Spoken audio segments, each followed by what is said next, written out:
and minds in the spirit of fairness, right thought and speech. Impart your wisdom, supreme wisdom, upon our activities so that our affairs may reach a successful conclusion. Thank you for being our source of guidance today, the advancement and true welfare of our people and of Australia. Amen.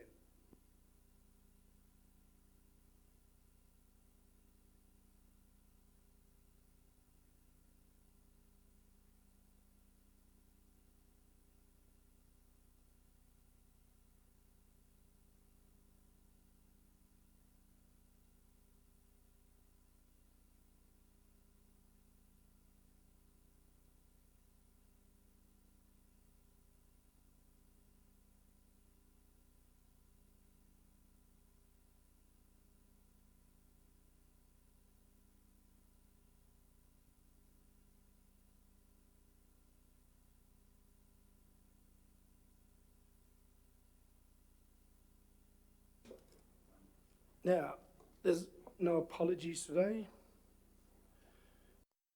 Measure of and declaration of interest. None. Confirmation of minutes. There's the two that occurred last 27th of June. That's the ordinary council and closed council.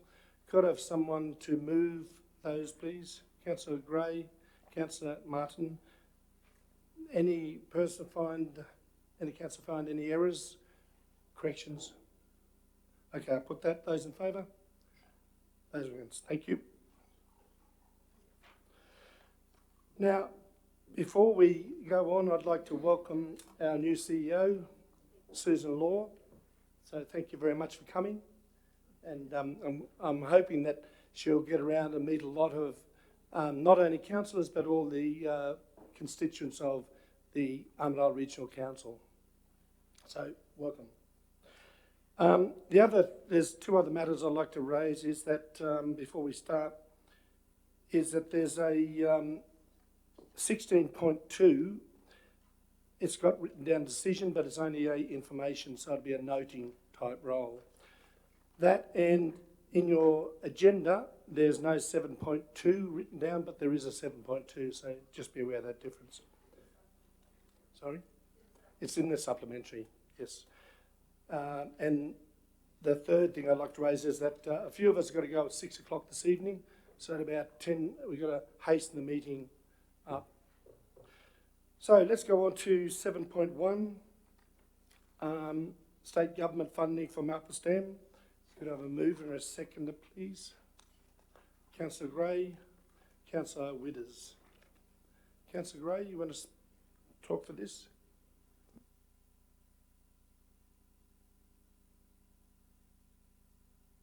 Okay, I'll put that. This is just a, as you can read, thanking the representatives from the government for their input into us getting the money for the pipeline, which is a great effort.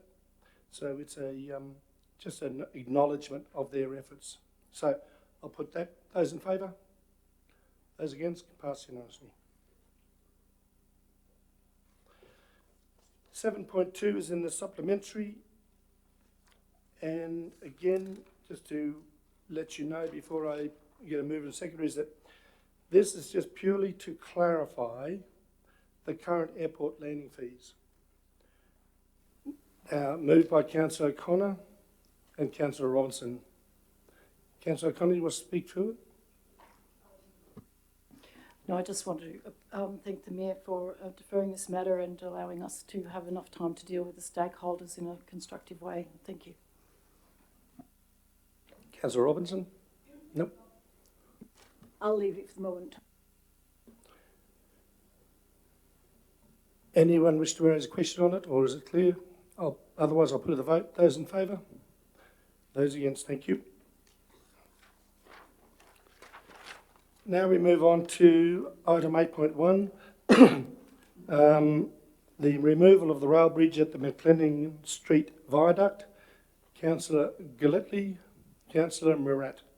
Councillor Gillespie.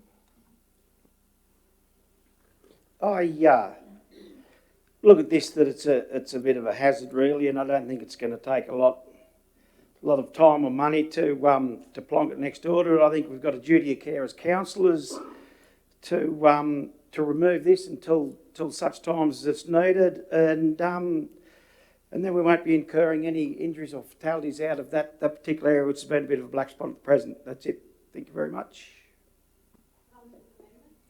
Yes, you can. Okay.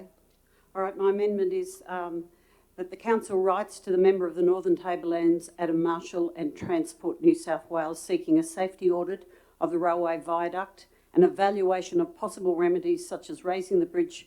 Councillor O'Brien, just Yep. Oh, okay. please be Smalley? just aware that we've got okay. to try and type it down. Oh, so, I'm sorry. Okay, sorry. so, yes, if you can just go. I can give her a copy. Okay.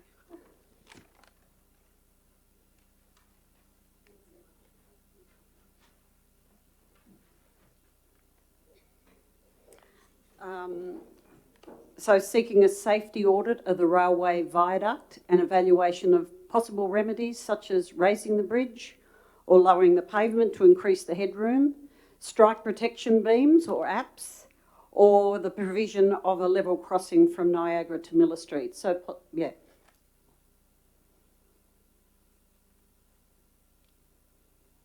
So we'll just wait until that's typed up and so we can see, everyone can see what it is. Do I have a seconder for that? Councillor Robinson.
Councillor O'Brien, is that basically it?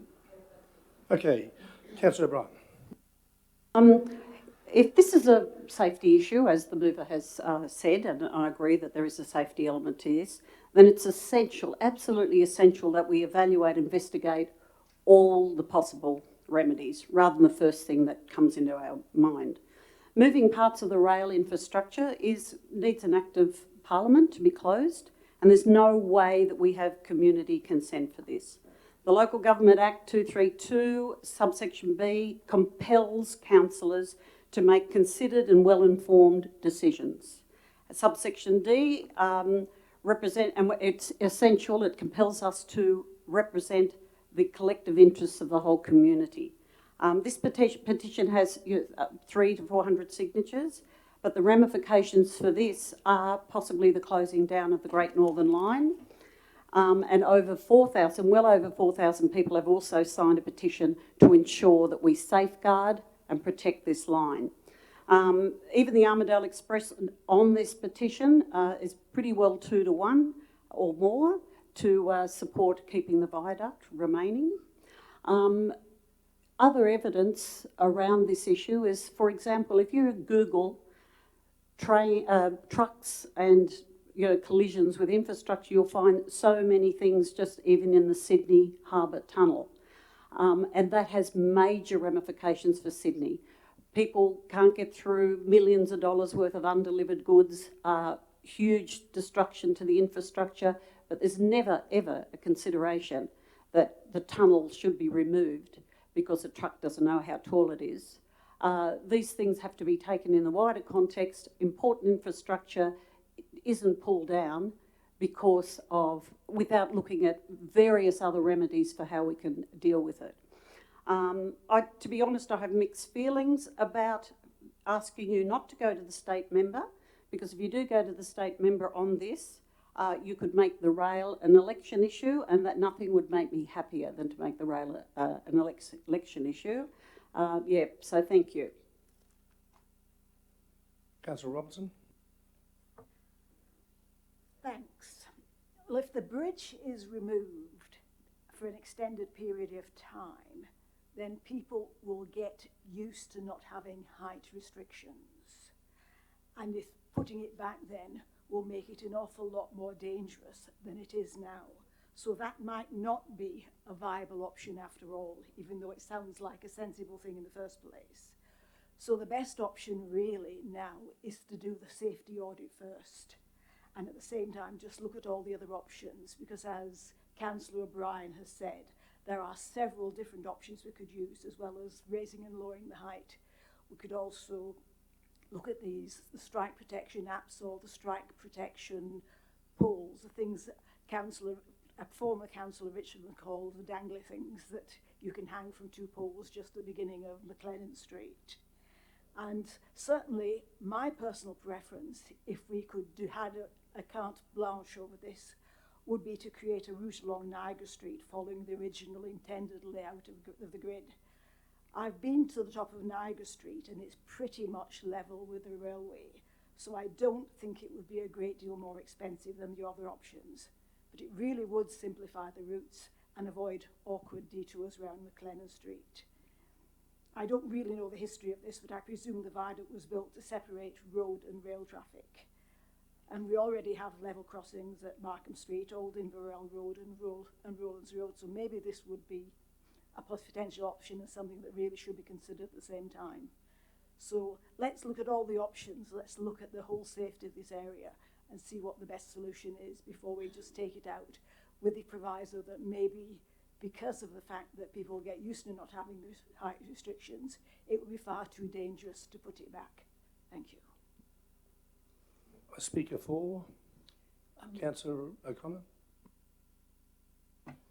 Thank you, Mr Mayor. Look, the issue here is quite serious, and it's not something, as Councillor O'Brien has said, that can be dealt with on the amount of information that we have before us. The report, such as it is, actually contains ambiguous material, and certainly not all of the material that would need to be considered. Admittedly, there are issues in relation to safety, but they are everywhere, all over the state. And as Councillor O'Brien indicated, truck drivers that actually damage infrastructure are usually fined, not given the privilege of just blasting through the infrastructure and removing it. We know the community is definitely not on side with this as a whole, and I do again remind councillors that we're obliged under the Act to look at the entire community interest. It's my suspicion that the vigour for this actually relates not so much to the convenience of a new fuel station next to the viaduct, although that is definitely a singular consideration that's driving this, but it's also in relation to the ongoing difference of opinion within our community about the future of the Great Northern Rail Corridor, and this is another way of actually achieving its closure by default, if you like. And I absolutely oppose it. I absolutely oppose any suggestion that we would move forward with trying to break up the Great Northern Rail Corridor. A far more sensible option would be for us to wait until the Department of Planning has come back with its Armidale Place and Principles report, which is due next month, and that's looking at all of the different precincts we have. And I would really commend Councillor Robinson's option, which is to seriously look with ARTC and the Minister and the state government at opening up Niagara Street. I went there yesterday, took photographs, which I'm happy to share. It's very clear that there's a reserve there right next to the Armidale Building Service, wide enough to actually progress the continuation of Niagara Street from Niagara Street south, which services the industrial area, and Niagara Street north, which obviously leads into the CBD and the major residential part of Armidale. That would be a brilliant proposal because it would open up and free up traffic, as we probably quite badly need. That would be a creative solution to the problem that a few of our local truck drivers have in relation to this, the height of the overpass. It's just, can I say, it is just monstrous in a way that a few spates of hitting this overhead bridge, which everybody knows is a low bridge for historical reasons, should generate a intention to try and remove it when it has such long-term ramifications, including isolating what's an excellent asset in the hub down at Jumeric Railway Station, which needs to be connected to Armidale Railway Station. We have a fantastic historic heritage railway station at Jumeric Station. We've got an amazing store shed for any kind of goods that could, where bulk transport could be resumed, and that store shed at Jumeric Station be used again. Also, there's there's 6, 7, 8 different groups that support the return of the rail, including heritage and rail restoration. Recent experiments with Heritage Rail have been booked out because people are so keen to see Heritage Rail back in Armidale and Heritage Rail going north, whether or not there's any continuation of the idea of a bicycle or a cycle trail further up the line. It's just nonsense and really silly without any further inquiry to damage the prospects of resuming use of the infrastructure at Jumeric Railway Station. So on every count, I really urge councillors not to support this. It's a matter for some fines, maybe some IT with preliminary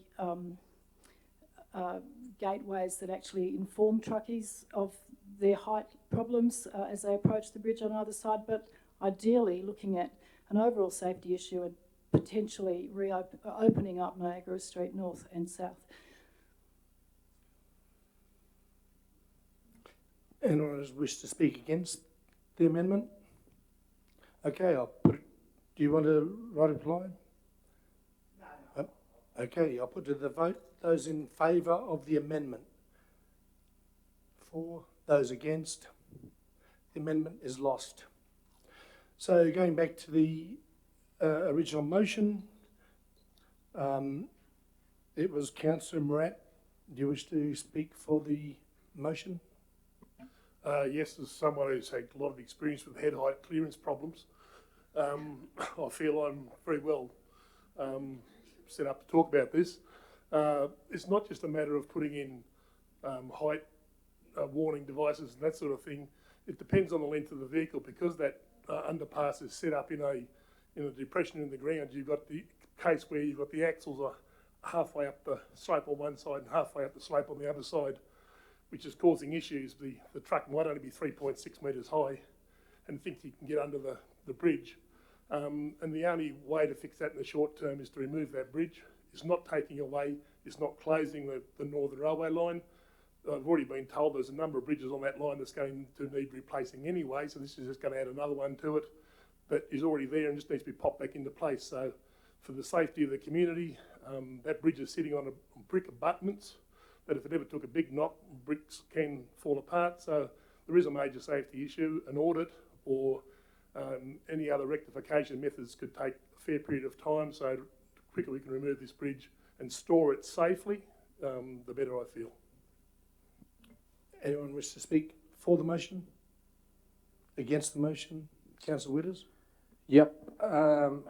Although online polls are about as reliable as the weather, I actually agree with the comments spoken by three ladies here, Councillor O'Brien, O'Connor and Robinson. Speaking with business owners on the south side of the viaduct, everyone that I spoke to seems to think that a rail crossing from Niagara to Miller Street would be the best option. So that, I would support the idea of looking into that. I'm also a little bit concerned that we're happy to defer on every other single issue that something of planning and development comes here, so we can have the right information put forward to us. But on this matter, we seem to be just going, there was nothing, maybe I missed it, but there was nothing in the attachments to say why this was a positive thing. And the comments from the original mover were fairly, there was no real substance to that. So it really does concern me that with the information that was said in the amendment, that no thought has been given to looking at all the possible other options in regards to this.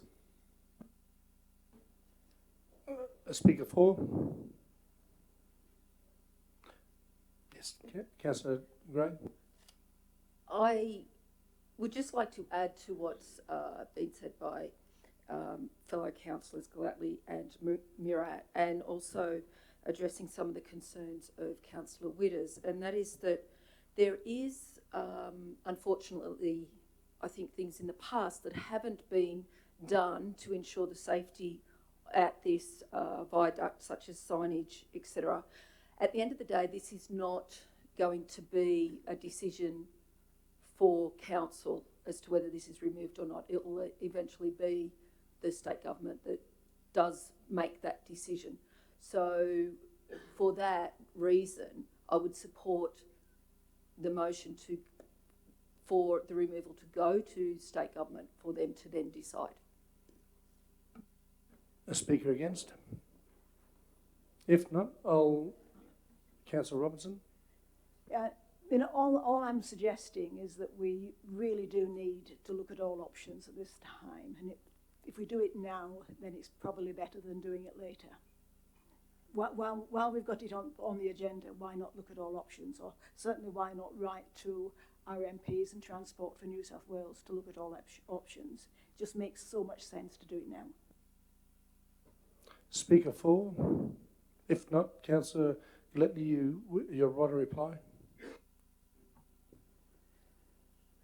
I think it's all these options that the other councillors have gone on with are very expensive. This is a very easy fix for it, and I just think it's a no-brainer. But yeah, I'd appreciate the backing of that. Just to if we can save one life, it's a good thing, and injury and damage to vehicles. So that's the side that I'm looking at. I think we have got just a duty of care to lift it out, and it's a very easy fix. But thank you for that. Okay, I'll put it to the vote. Those in favour of the motion? Those against? The motion is carried. So moving on to 9.1. This is the boundary change proposal of Tingha and from Armidale Regional Council to Inverell Shire Council. Can I have a mover, please? Councillor Robinson, Councillor Martin, Councillor Robinson. I'll reserve my right of reply. Councillor Martin. Yeah, I have no comment. Anyone who wants to speak for the motion? Councillor Tiley. Very briefly, Mr Mayor, this recommendation is very similar to the resolution adopted by the council over a year ago, and I respect the fact that when you became mayor, you sought further information. We took more surveys, particularly of the people in the town of Tingha, and it's clear that this is what the majority want. It's what needs to happen, and I'm very happy to support the motion. Thank you, Councillor Tiley. We were in that period of, was it 6 months either side of the election, and we're outside that, so it's time for us to make a decision on this issue. So, thank you. Anyone wish to speak against? No? Okay, I'll put that to the vote. Those in favour? Unanimous. Thank you.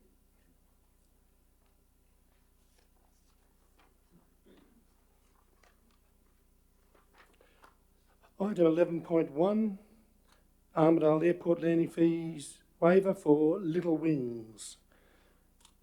So can I have a mover? Councillor Robinson, Councillor Murat. Councillor Robinson. This sounds like an excellent proposal to exempt landing fees for charity. We should all be looking after our charities, so I fully support it. Councillor Murat. I just agree with Councillor Robinson, thank you. Anyone else? Any councillor wish to speak for? Councillor Bailey. Could I ask a question, please? My understanding is that Careflight and one of the other groups that pick up here at the airport.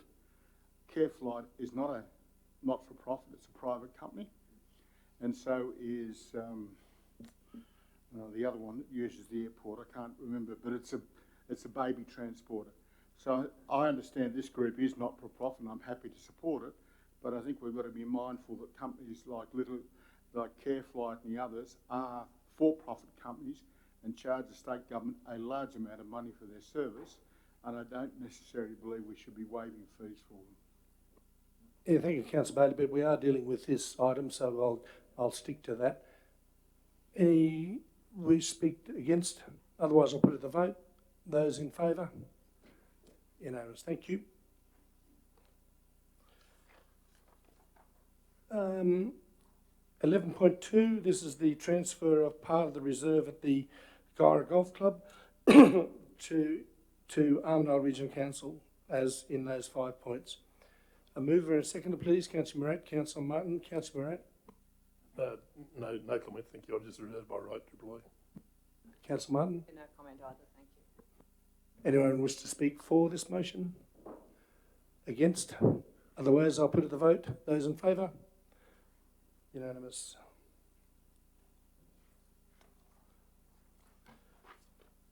.3, which is the Black Gully Flying Fox Camp Management Plan. There's a very lengthy document. I might ask through our CEO whether we can get just a few clarification points so we're all clear on it.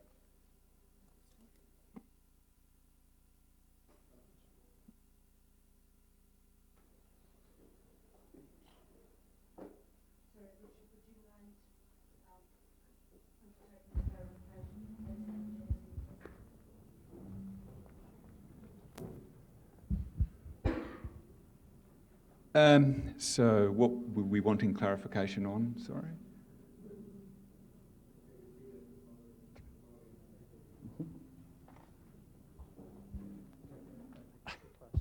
So councillors, you do have the opportunity with that, is if you want any questions answered, please direct them straight to Richard.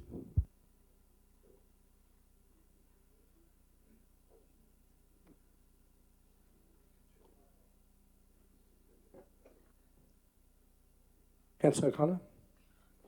Oh yes, I'd just like to ask the officer if the affected residents have been consulted about this final version and if they're happy. The residents have not been consulted about the final version. They were given the opportunity to comment on the draft, and we've taken those comments and incorporated them and addressed them in the final draft. So.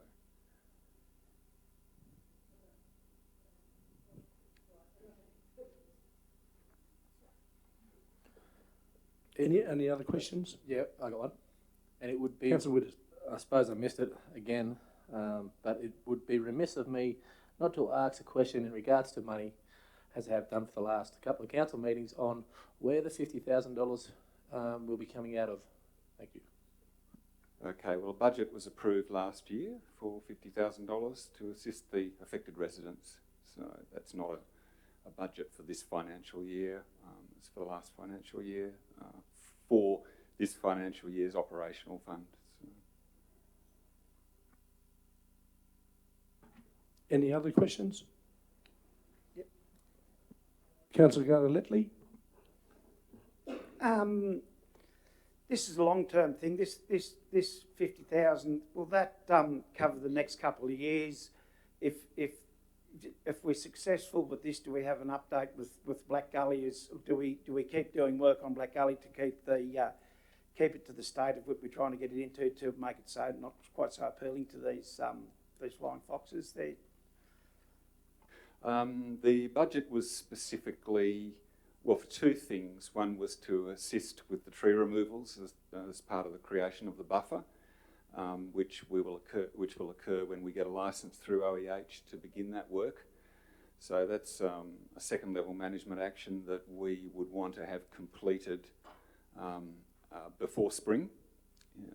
In other words, before the potential for flying foxes to return to Black Gully. It's difficult to say at this stage whether there'll be any money left over. We haven't determined the level of assistance that we're going to give. It sort of depends on the numbers of trees that are approved for removal, and then how we devolve that. But I'm hoping that there will be some money left over to continue assisting the residents if the flying foxes return for the things that we undertook while they were here before, which was cleaning up green waste, providing tarps,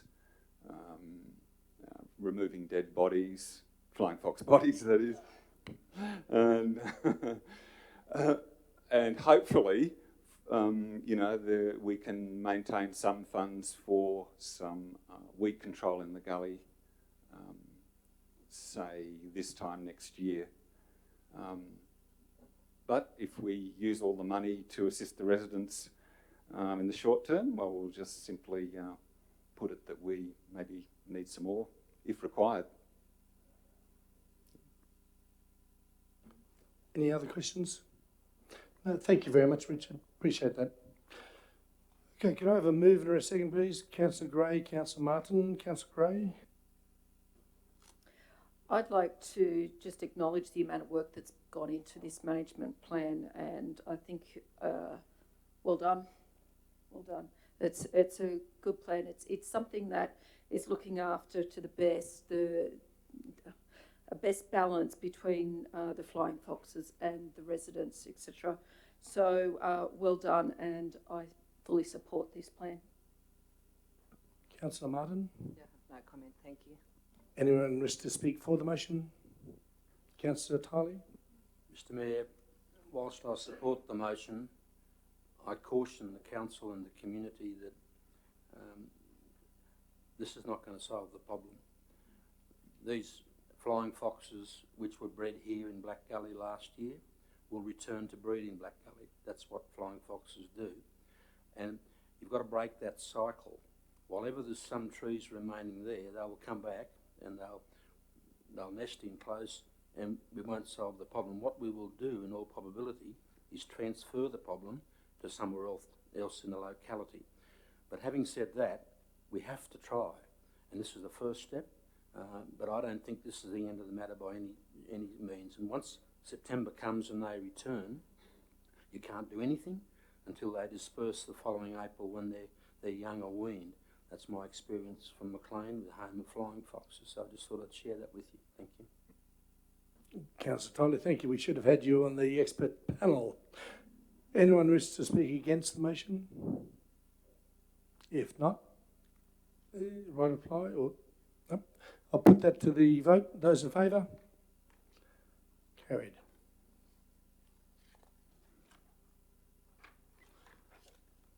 Item 12.1, the Guyra Preschool and Long Day Care Centre expansion. There's 3 points there, so I can move it. Councillor O'Connor, Councillor Gray. Councillor O'Connor. Thank you, Mr Mayor. Yes, it's a pleasure to be able to move this motion. I'd just like to share a little bit with Council. I was actually 20 years ago a user of the Guyra Childcare Centre, and back then I actually urged that the centre would be best moved to a greenfield site because it's currently located in what is really, a heritage railway station master's home. And if anybody knows much about preschool education, I don't, except for my own experience with my own preschoolers. The surveillance that's required for the correct staff or the affordable staff ratios is such that you really need an open plan building with lots of glass or visual access to the children. That's much the best way, and the station master's cottage, charming as it is fundamentally unsuitable. And I know that the preschool's been doing a wonderful job over many years. I was involved on the management board a long time ago, and I would say it's 20 years overdue to consider a greenfield site. So the only thing I would consider is that it would not just be, in relation to item 3, it's not just the most cost-effective option, but it's actually the best thing for mothers and children. And I wouldn't mind moving an amendment to that effect, that you look at the general, that as well as cost effective and socially or best amenity, I suppose, best amenity option. The other side of town is actually warmer because the cold winds from the Mother of Ducks Lagoon blow straight across the backyard of that preschool, and in times of really cold winter snaps, it's impossible to have the children outdoors there. Even though I think the other side of town, the eastern side, is actually warmer. So I really commend that. Did you amend it? Sorry. Sorry. Yeah. Cost effective and providing best amenity, cost effective option, including providing proper amenity or best amenity. I think that should cover it, but that site is really freezing and very hard to renovate in a way that conforms with modern childcare standards. That's all I want to say on the point. Councillor Gray. Councillor O'Connor, your microphone. Thank you. Yeah, second is Councillor Gray. Just a question. Mine's a question, Mr. Mayor. No, there wasn't a real amendment because you moved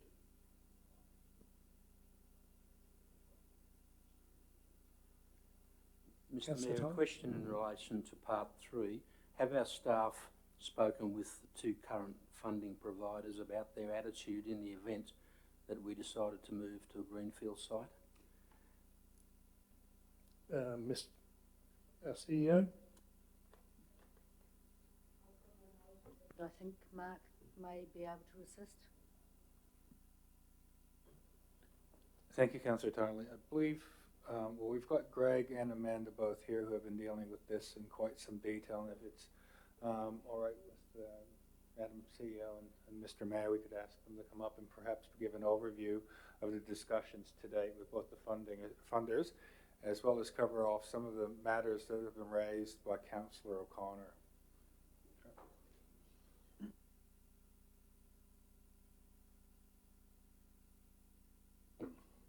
Thank you, Mr. Chair. Specific question, we've touched base with them. For us to do that, we need to be able to demonstrate that, one, we achieve the same or a better outcome within the amount of funds provided and Council's proposal for the additional 29 places. So their appetite is there, but we need to be able to demonstrate that. Supplementary question, Mr. Mayor, as to you'd think that a greenfield site would be more expensive than a renovation. Maybe not, but in that event, have we countenanced how we would finance this? What the investigation, our intention is to demonstrate that through both the renovation and the greenfield that we will still fit within the $800,000, and I guess that will be a critical figure. If it's close to that, we will include that in the report, but that's our aim, is to manage it so it achieves all the good practice outcomes for a childcare centre, as well as that $800,000 budget, which $805,000 budget that we have. Thank you. Councillor Gray. I believe this motion is absolutely fantastic. Fantastic, first of all, that the funding has come through. That is critical to be able to provide a learning facility for young people way beyond what they're getting right now. The current site, I would imagine, would be very difficult to work in. Work health and safety issues arise in my mind. So does the safety and well-being of the learning of the children. I would foresee that a greenfield option is very achievable within that budget. and that if the criteria is the same or better outcome, you're definitely going to be able to achieve that within that budget. Speaker 4. Mr Mayor, can I ask a question? Councillor Bailey. Seems to be question time. Have we got a preferred greenfield site? Mr Chair, we do. It's the land adjacent to the old or the former Calora building. We have 5 vacant parcels of residential land there which are zoned appropriately. And that's the site that would be the best fit. Council owns the land, it's unencumbered. There would be 2.5 sites that would need to be taken up for the footprint to provide the car parking, the additional space requirements and the building. So yes, we do have a site identified. It's within the land portfolio that we prepared and council have received a copy of. So it's land that we own and yes, it's available. Is it possible that that you could convert the old Calora nursing home into a preschool? Mr Chair, the former Guyra Council undertook a fairly extensive investigation into that. I think I might flick that to Amanda to give you a response of what that outcome was. Thanks. So, yeah, we did investigate that, and at that stage the councillors decided that further investigation into a greenfield site would have been more cost effective. And then we went into the merger process, so the whole process halted at that point.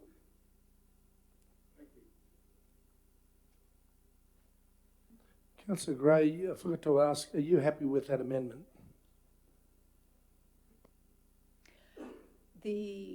Which bit? Oh, the providing the best amenity. I think it's more providing a better outcome as per the wording as to what needs to happen for the. It was the same or better outcome, and I think if we stick to that wording, but it's because we may not get the best, but we can get a better. We have to keep within the budget, but the best may end up being beyond the budget. A better outcome. It's got to be the same or better outcome. An effective option in a more cost-effective option which delivers a same or better outcome.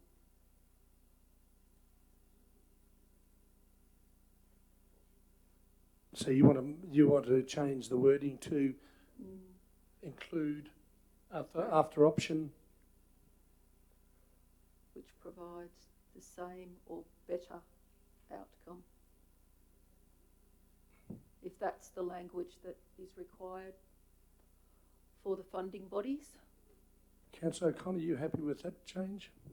Look, I'm absolutely loath to quibble, but in fact it changes what I wished the amendment to say, and I really don't understand Councillor Gray's desire to change that. If we only have the most cost-effective option and don't include providing the best amenity for the children or something like that, then it comes down to a purely budgetary decision. If I think the best outcome is too vague from my point of view. I particularly wanted to target the wording to focus on obtaining the best amenity for the centre generally. So I just don't understand why Councillor Gray wants to change it. How about if we just add best amenity and outcomes? Will that suit you, Councillor Gray? Because I really do want to focus on it being the best amenity for the. I mean, what does outcomes mean? It could mean. Are you happy with that, Councillor Gray? Best amenity and outcomes.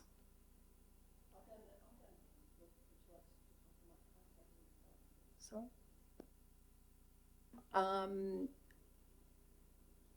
I'm concerned that if you have best amenity, the same or better amenity. Where it's important to use the language that the funding body interprets, whereas if it's best amenity, it may be perceived as being going beyond the budget.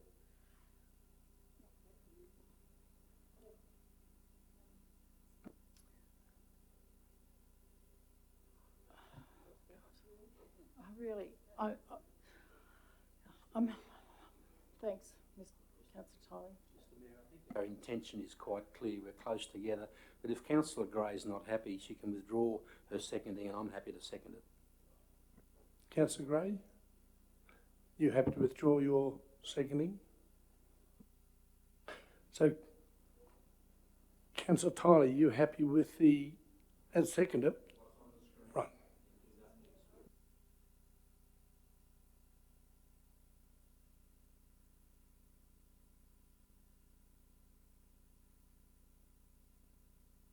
With great respect, Councillor Gray, I did not hear you change it.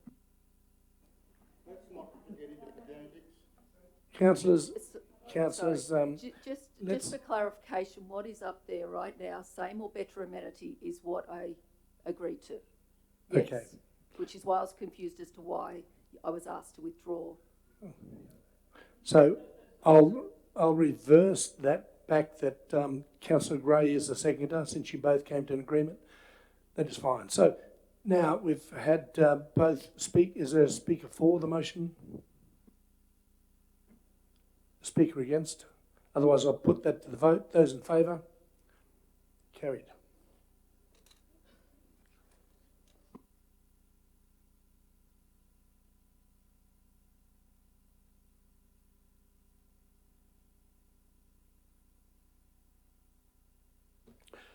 Item, excuse the voice, 12.2,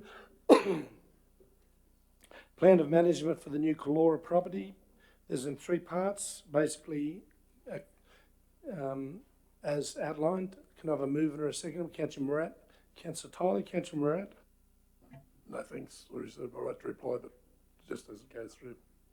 Councillor Tyler. Okay, I'll put that to anyone wish to speak against? I'll put that to the vote. Those in favour? Carried.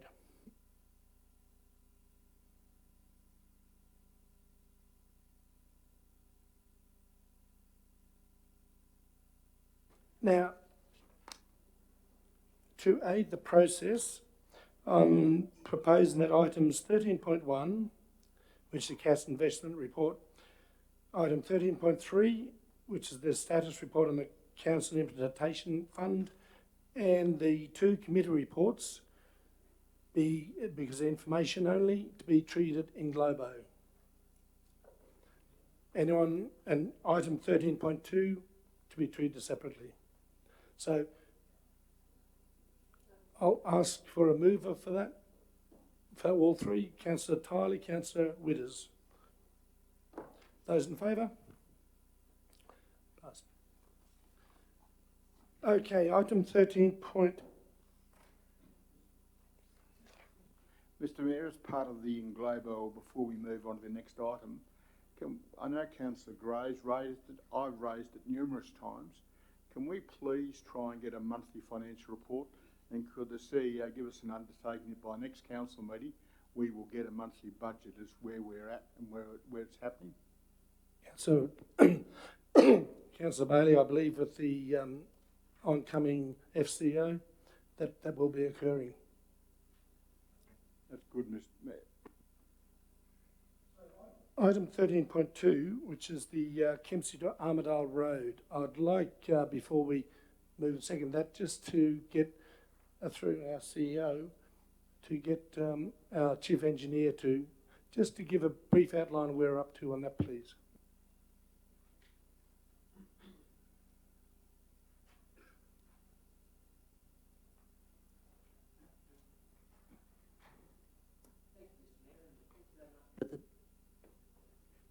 Thank you very much for the promotion to Chief Engineer. Thank you, that's great.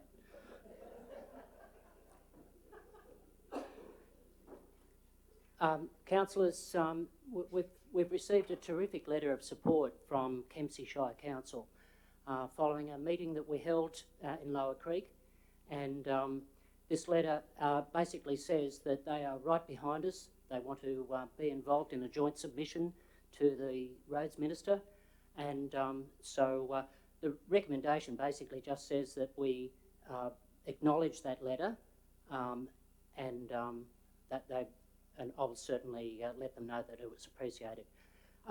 Took an opportunity though to report to you the status of where we're up to with this proposal, and at this stage we have spoken with the local members, Adam Marshall and also Barnaby Joyce. Both of them are very keen to support council in its submission to Melinda Pavey. And we've also spoken with the RMS zone manager, John Alexander. He, every time I meet him, I bring this up. It's on my constant agenda with him. Generally, he says that the road was reclassified about 9 years ago for good reasons. But on this occasion, he's saying that the RMS is prepared to look at a reclassification of a number of different regional roads. So it's an opportunity for us to bring it up with him again. We've also putting together a submission now, which will include letters of support from the community in Lower Creek, as well as the Wallamombi area as well.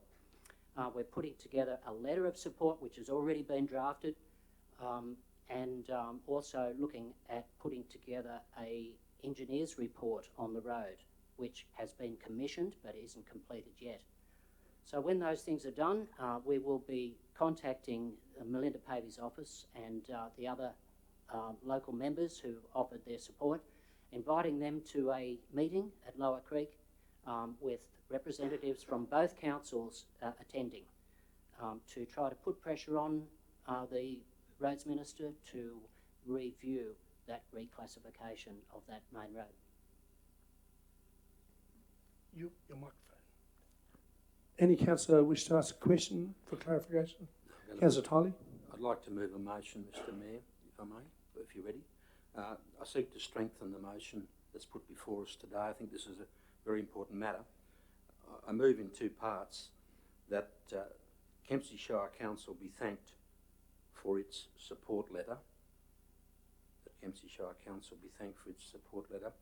Part B, that Council endorse the actions taken to date and future actions to seek restoration of regional road status of the 66.5 kilometres section of Kempsey Road. And if I have a seconder, I'll say just a few words. It's seconded in a few places. Councillor Robinson, second. Thank you.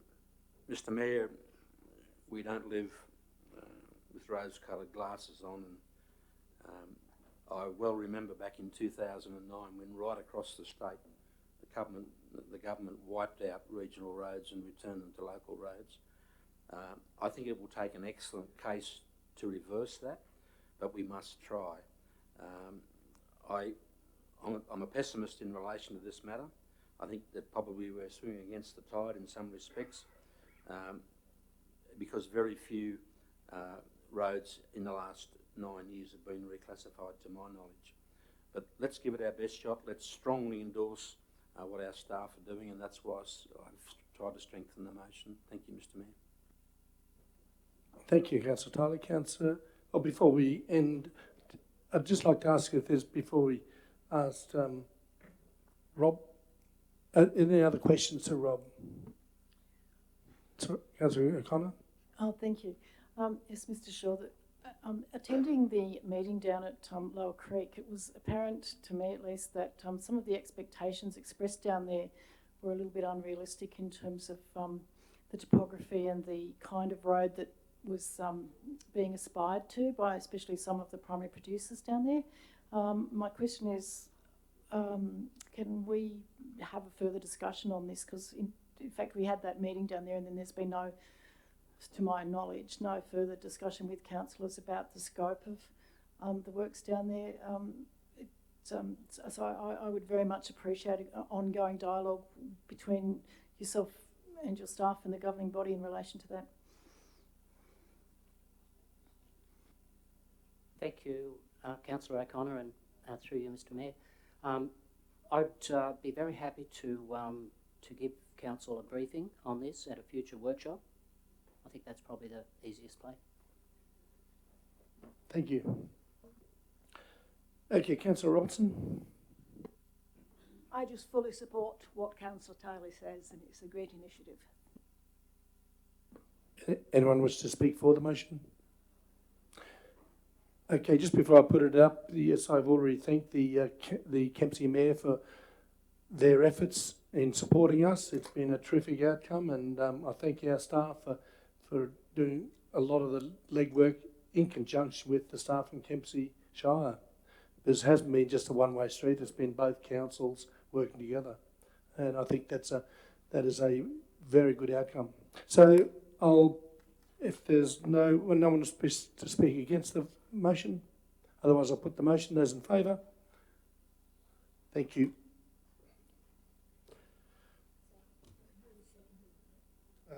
Rob. So we're up to request for leave of absence. Nope. Councillor Steele. Matters of urgent nature. And questions on notice? None. So what we will do now, can I ask for a motion, a mover and a seconder for that we close for 10 minutes? Recess for 10 minutes. So mover and seconder, please. Councillor Witters, Councillor Robertson. Thank you. No, those in favour? Good.